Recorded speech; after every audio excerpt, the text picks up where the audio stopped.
money and they were getting. Yeah. What do you call it? Yeah, All the guy you're was right. sitting. No, we found waiting out for after the the guy fact a putting lot of the people are pallets. He's taking like, advantage of the "I'm paying system. There's no $3 question. right But that now." was then. This is now, Val.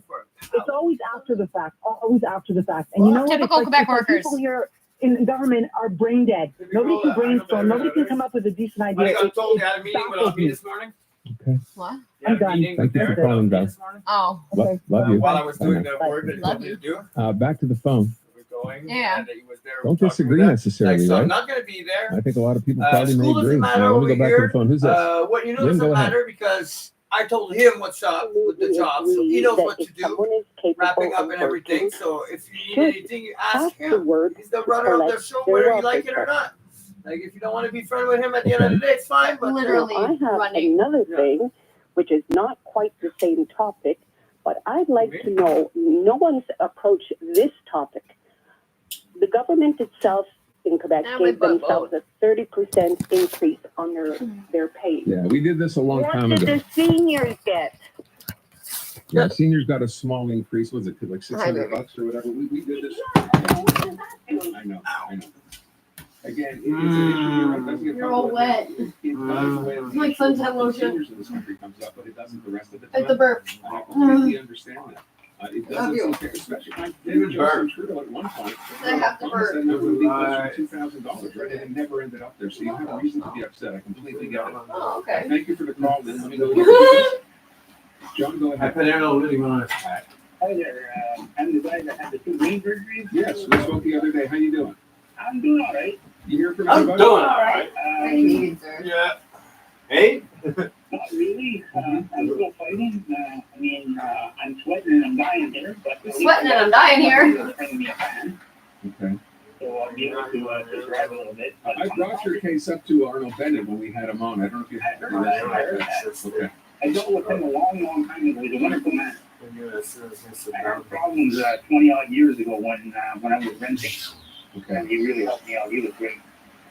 But, Well, on the topic that you're talking about, we do need immigration because I live in Chattagay. Oh. And we have all of the Mexican and Spanish speaking people here all come along. Yeah, the white bus. And because nobody else wants to do it, nobody wants to go out from 6 in the morning till 6 at night in this kind of heat to do backbreaking labor. No, I know a lot of people that are willing to do that shit fucking grunt work because they really will stand at an intersection all day long in the same fucking heat and get paid a couple bucks to get their fucking fixes. So I know a lot of people who just don't have a place of residence and they don't have documentation. It's amazing, and So they can't get paid. about other people. And they'll never get hired anywhere. People, we're not going to have any produce on ourselves. Yeah, and that's what I'm saying. You know, thank God we have those people. It's easy to talk about immigration and housing and just, conveniently leave that part of the story out. But you can't, because that's, Right. what's going on right now. These people are getting that work done. Like, and because you know it what's seems so crazy? many people who live here are not interested in doing that Like kind of work. I don't know why. graduated Yes, college it's or that graduated I high get it. school and like a And it lot of doesn't them do have that some much money. college. I get it, but, it needs to I get don't done. And if we didn't have immigrants, then what would we do? We'd be bringing our food in from someplace else. We'd be spending a whole lot more money to buy, and then we'd be complaining about that. So we'd be shooting ourselves in the foot, in essence. That's the part I don't understand. So I'm saying, and to Val's point, if you're capable, if you can work, rather than staying home and collecting the check, that's comfortable during the pandemic when the government is sending you $500 a week. Isn't it time maybe now for some of those people to go back to work? I know some of those people, by the way, are going to have to. It's a stage. The government at the time by collecting that money. It's pouring rain now. What? And I remember talking about this. God damn! What? The government's working on programs like You knew it was this. going to be pouring rain. They expect there's going to be You knew that. 10%. You knew that. Of those people who get I think I heard that early. the training program that the government has. So they expected there to be fraud going on here. I don't know how big it is, but we also found out the government at the same time had to fire people within Canada Revenue. Beatrice texted us when we're gone. She's like, Derek, you forgot your screwdriver A lot here. of people got very comfortable back then. Forgot your screwdriver there. It's It's like, fuck, whatever. I'm like, just keep it, Beatrice. Fuck it. It's the job we went to soak the rooftop. Big coffee, the three companies that came to our house. Like, oh yeah, you forgot. He's like, what did I forgot? I said, you forgot your screwdriver. What did you use a screwdriver for? Why did you get a screwdriver out? Oh wow. Oh, your windows are open. 713, also a slow drive from Notre Dame to the B-Zone Bridge. More volume between Hickmore and Outer Route 20 on the westbound side of the map. That has slowed down. We're also dealing with an accident. That's with Stinson taking up the right side. Sorry. Westbound side of the T-Cam. I think your joints are ruined. After Morgan to the Latour Bridge on the westbound 20 is Scott Kirkhoff to Norman. Eastbound side of the 20 delays now for Doriel. Again, 32nd at the First Avenue. Also slower on the eastbound That's side right, of Ron. the restarting out water Very through much. St. Laurent. For deluxe can be more with buy one get one free on now until July 8th. Find your local paint store at doloveit.ca. Let us know what you see on the roads. Call in your tips to Starry. Oh, wow. Your next report at 3 o'clock. All right, thank you, Lauren. Is it cold? Great. We'll come back with a look at the calendar for today's for comedy. All that next. Montreal's home for live sports and sports talk. TSN 690.